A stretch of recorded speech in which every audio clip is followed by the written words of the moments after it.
Hello guys, welcome back to my YouTube channel. তোমাদের সাথে share করছি আম সন্দেশের রেসিপি। তো এখানে দুধটাকে ছানা করে নিলাম। তো ছানাটাকে ঢেলে নিলাম। তো তারপরে আমি এখানে একটু ঠান্ডা জল দিয়ে দিলাম যাতে লেবুটার গন্ধ না করে।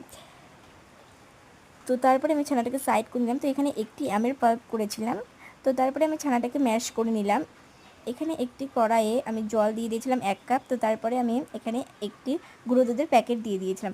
তো ছানাটার মধ্যে আমি একটু আমের পাল্প দিয়ে দিয়েছিলাম, ওটাকে একটু মেখে নিলাম।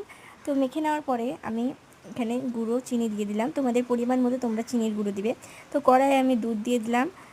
তো দুধটাকে জাল করে নেওয়ার পরে আমি এখানে ছানা আর আমের পাল্পটা দিয়ে দিলাম। তো এখানে আমি কড়াইয়ে একটি গুঁড়ো দুধের প্যাকেট দিয়ে দিলাম। ওটাকে নাড়ানাড়ি করার পরে আমি একটু ড্রাই ফ্রুটস দিয়ে দিলাম। তো এটাকে নিয়ে আমি ভালো করে নাড়ানাড়ি করলাম। তো তারপরে এটাকে যাতে একটু শুকনো শুকনো হয়ে আসে, তো অত পর্যন্ত নাড়তে থাকলাম। তো তারপরে এটাকে আমি একটা থালার মধ্যে ঢেলে নিলাম, সুন্দর করে একটু সাজিয়ে নিলাম আর ড্রাই ফ্রুটস দিয়ে দিলাম। তো ভালো করে কেটে নিয়েছিলাম পিস পিস করে। তো কেমন লাগলো তোমরা নিশ্চয়ই বলো। Thank you for watching.